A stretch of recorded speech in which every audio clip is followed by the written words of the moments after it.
Pagka ho kayo nakahiram sa madaling pamamaraan, sisiguraduhin ko sa inyo, sa dulo niyan, sakit ng ulo abutin po ninyo. No? Kasi hindi ho yung tamang proseso ng pagpapahiram ang ginawa po nila eh. Mabilisan eh. Di ho ba? Kaya ho may proseso yan, ipagpapautang eh. Bay nagtanong sa akin, buhay ka pa ba? Magparamdam ka. Di porkit may bagyo, nananahimik ka na dyan. Pagalawin mo utang mo, magbayad ka. O baka gusto mo, tirikan ka na ng kandila. Mauna ka pa undas. Mag-isip ka. Alright. Napakagandang katanungan po nito, no? Pero bago ho natin siya sagutin, imbitahan ko muna sana kayo na pakisuportahan po sana yung aking mga social media accounts sa YouTube, Facebook, and TikTok. Okay. Pakita niyo ho itong mensahe na to, no? Sinare ho sa akin to, no? Isa nating manonood, no? Kung i-evaluate nyo at uuriin nyo maigi yung mensahe, hindi siya naniningil eh. Hindi ho ba? Hindi ho ito yung yung dapat na maging characteristic ng isang maniningil. Kasi ang paniningil ho is based on character talaga yan eh. At subok ko na ho yan, no? Kasi kung kahit nasabihin yung anong natapos niyan, no? Kahit nasabihin yung yung pinakamataas na kurso o kung ano mang pinakamagandang kurso ang nakuha niyan, at sabihin mo cum laude yan, kung yan magaspang ang ugali niyan, magre-reflect yan sa ginagawa niyang trabaho. Tignan niyo ho ito.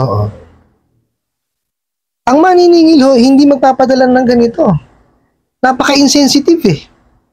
Tignan niyo ho Ang tanong kagad, buhay ka pa ba? Abay, sira ulo to. Di ba?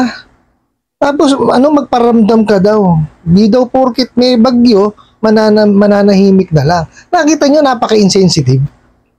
Di ba? May bagyo nga eh. Sus Mariusip, tong mga bugok na online lending apps na to, kayo nga, umayos kayo. Di ba? Hindi nyo kasi alam yung pinagdadaanan ng mga tao. Hindi kayo dapat ganyan. Hindi paniningil itong ginagawa nyo, panggigipit. No? Itong nyo, shaming to eh. Di ba?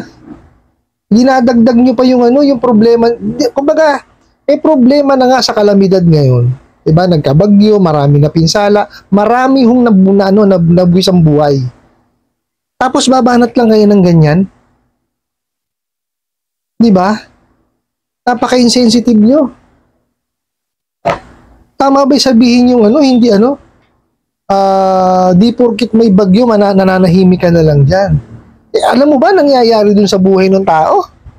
Hindi baka mamaya, talagang let's say tinamaan ng bagyo na yan. Nasalanta talaga.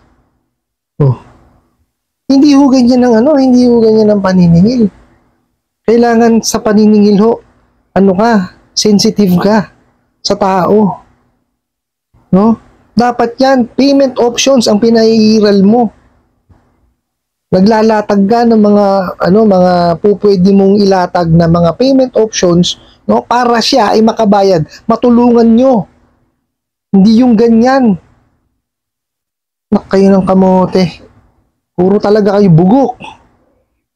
Mariusip. Tapos pagalawin mo utang mo, magbayad ka. Tapos ito pa. Baka gusto mo, tirikan ka na ng kandila. Mariusip, nakita niyo yun? Diba? Anong gusto nyong i-imply? Tama ba yung mga lumalabas dyan sa nyo? Diba? Hindi ko alam kung anong klase kayong mga tao. Hindi ganyan ng kahit alam nyo, may mga kakilala akong mga nakulong. Hindi ho ganyan mag-isip eh. Hindi ganyan mag-deliver ng No? Mas mainam pa silang kausap kaysa sa inyo. Napakasasalbahe nyo. Ngayon ang kamote. Biruin nyo, yung huli, ito nakakabwisit dito eh. Diba? Tiri ka ng kandila, mauna ka pa, undas, mag-isip ka. Ano, pinagbabantaan mo yung tao? Diba? Hindi tama yung ganyang ginagawa ninyo. Kayo may, naglabas na ng kautusan, ha? Ang SEC, yung Prohibition on Unfair Debt Collection Practices, inilista na ho doon kung alin yung bawal. Susundin nyo na lang, babasahin nyo na lang eh. Sa bagay, hindi naman kayo marunong magbasa. Taragis kayo. Okay, hindi ko kayo maintindihan. Nakita nyo yung ginagawa nyo doon sa mga tao, mga kliyente ninyo? Ha? Yung pag-iisip na tuloy nyo, kadadaan lang ng bagyo. Okay? Hindi pa hindi pa sila nakakaraos. Hindi pa, kumbaga, yung aftermath nung bagyo nandiyan pa. Tapos babanatan mo ng ganyang mensahe, napaka-insensitive nyo naman. Diba? Gobyerno nga natin hindi magkaugaga kung paano gagawin. Kung anong klaseng tulong ang ibibigay. Kayo, anong binibigay nyo? Sakit ng ulo. Puro kayo. Hindi ko maintindihan bakit kayo talaga yatang kulang kayo sa aruga. No? Kayong mga abusadong maniningil ng online lending apps. No? Wag niyo ituro yung pinagtatrabahuan nyo na sila ang sila ang abuso. Kayo abusado. Kaya sa susunod na may ma-raid, sana makulong pati kayo. Mabulo kayo sa bilangguan. Dahil sa mga kawalang yan pinagagagawa ninyo. Hindi tama yan. Napaka-insensitive nyo, pero hindi pa nakakaraos. Hindi pa nakakabangon. Babanatan mo ng ganyan mga mensahe. Ano ginagawa mo? Tinotorture mo yung isipan. Diba? Kaya maraming hindi nagbabayad sa inyo. Hindi ko sila masisi. Ang dami nagtatanong sa akin, pwede bang wag ng bayaran? Pwede bang ito na lang ang bayaran? Hindi ho ako kumikibo eh. Kasi it's unethical on my part na sabing wag kayong magbayad dahil maniningil ako. Pero sa ginagawa niyong ganyan, ay ako sila. Kung ano gusto nilang gawin. Diba? Kung ano sa tingin ninyo nararapat, gawin ho ninyo.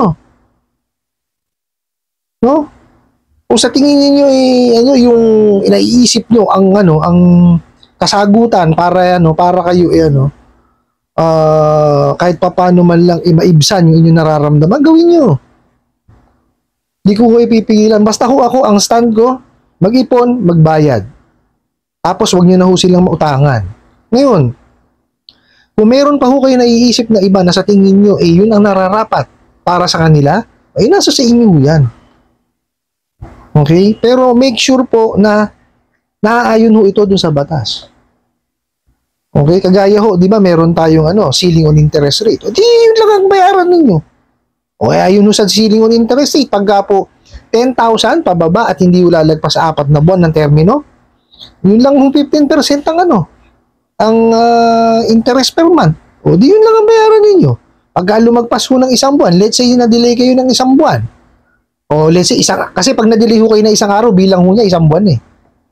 O, di 5% ho ang iba dadagdag nyo. Dagdagan nyo ng 5%. Let's say 2 buwan kayong na-delay, dagdagan nyo 10%. Ganun lang ho kadali yun.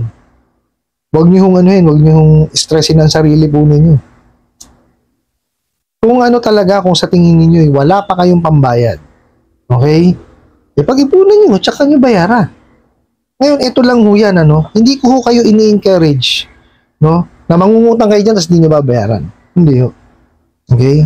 Ang sa akin ho is, kung hindi pa ho ninyo, kailangan talaga naman mangutang. Okay? Kung dumaan lang sa pitch nyo, nakita nyo, mabilis magpag-utang, huwag nyo hihiraman kung hindi nyo naman ho talaga kailangan. No? Tsaka lagi nyo tatandaan, pag kayo ho manghihiram, alamin nyo ho muna na kaya ninyong bayaran. Kaya nyong ibalik. No? Hindi ho porket na dumaan sa pitch nyo yan, pwede na kayo mangutang. Okay? Tapos saka nyo na lang isipin yung pambabayad nyo, hindi po. Dapat, una nyong iniisip kung paano nyo siya babayaran. Kasi importante po ang credit standing. Okay? Ando na ho ako. Wala ho tayong financial literacy sa Pilipinas. Pero kaya ko sinasabi sa inyo para kahit papano makapagbigay po ako ng pointer sa inyo. Ano po? Ang paghihiram po, sige, nandun na ako. Pag may kailangan tayong tustusan, kailangan natin manghiram. Nandun na ho ako. Let's say for example, may nagkasakit, merong importanteng babayaran. Yan, sige ho. Pero kung hindi nyo naman ho talaga kailangan, ba't kayo manghihiram? Huwag nyo na pasakitin ang ulo po ninyo. Ngayon, pagka ho kayo manghihiram, make sure po, yung hihiramin po ninyo, kaya nyo bayaran. Let's say for example, sasabihin nito mga bugong na online lending apps na to, pwede kayong pautangin hanggang 30,000. Mangungutang kayo 30,000 kaagad. Kung sa tingin nyo, hindi pa nyo kaya pang bayaran yung 30,000. Huwag nyo hiramin. Kung ang kaya nyo lang hong bayaran is 2,000 pesos, yun lang ho ang hiramin ninyo. Huwag kayong manghihiram ng sobra dun sa kakayanan ninyo magbayad. Sana po naintindihan nyo, hindi ko ho kayo hinihikayat na manghiram dyan sa mga yan para hindi bayaran. Ang tinuturo ko sa inyo is yung tamang panghihiram at tamang pagbabayad. Okay po? Kung kayo'y manghihiram, lilinawin ko po kung kayo'y manghihiram, yun sa kaya nyo lang bayaran. Kung hindi nyo pa ho kayang bayaran yung 30,000, 40,000, 50,000, huwag ho kayong manghihiram. Okay? Kung ang kakayanan lang po ninyong bayaran is yung 1,000, yun lang po hiramin po ninyo. At least kaya nyo bayaran. Hindi yung magagahol kayo na bayaran siya. Kasi sa totoo lang, huwag nyo bigyan ng dahilan itong mga bugok na online lending apps na to na kayo iharas. Kasi magaling lang yung mga yan pagka kayo nagbabayad sa takdang oras, sa takdang araw. Paano kung magipit nga kayo? Kagaya yung nangyayari sa iba. Pero nung sa akin, nag-comment. Nagpadala ho siya ng comment sa akin. Sabi niya, nakaka 15 times na siyang nangihiram doon sa ola niya. Isang beses nagipit siya. Talagang tinadtad na siya ng harassment. Magaling lang ho yung mga yan pagka kayo nakakapaghulog sa takdang panahon. Pag kaya sumablay kayo, oras lang, minuto lang, ay todas na kayo. Baliwala ho yung ginawa ninyong effort sa kanila. Okay?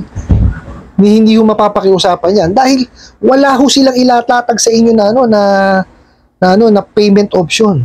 Dahil alam lang hong gawin yung mga yan, pangharas, mamahiya. Nakita niyo ho? Diba? Hindi ho paniningil to eh. Dinadagdagan ang isipin nyo nito mga bugok na to. Diba?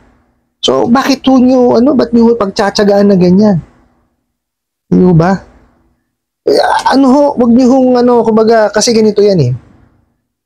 Pagka ho kayo nakahiram sa madaling pamamaraan, sisiguraduhin ko sa inyo, sa dulo niyan, sakit ng ulo, abutin po ninyo.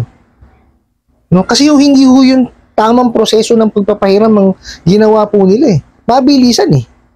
Di ho ba? Kaya ho may proseso yan, pagpapautang eh.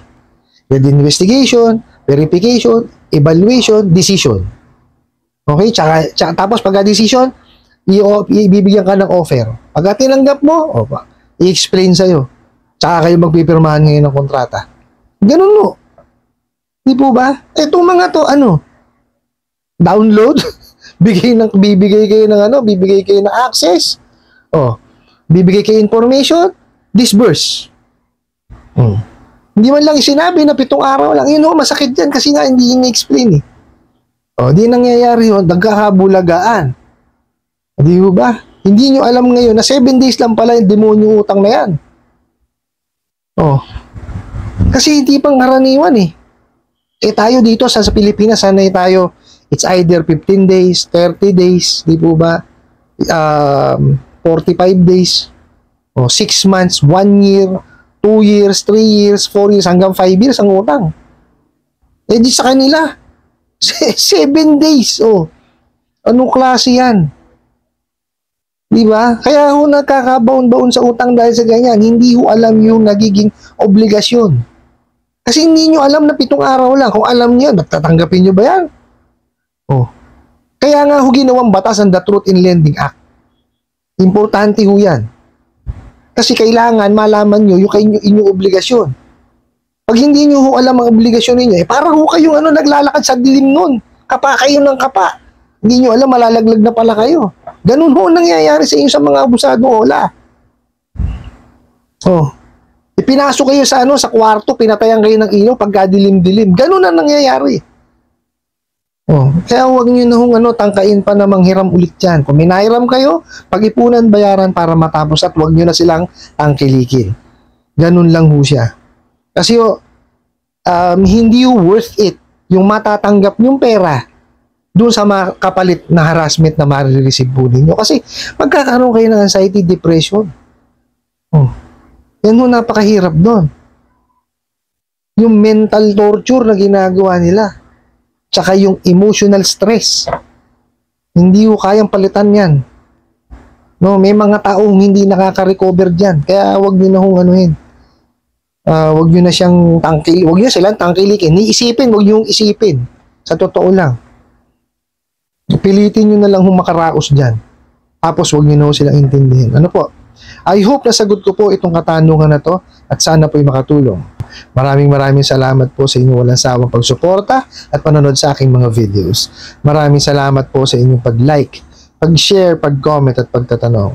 And kunin ko na rin po itong opportunity na to na imbitahan po sana kayo na pakisuportahan po sana yung aking mga social media accounts sa YouTube, Facebook, and TikTok. Hanggang sa muli po. Yun lang.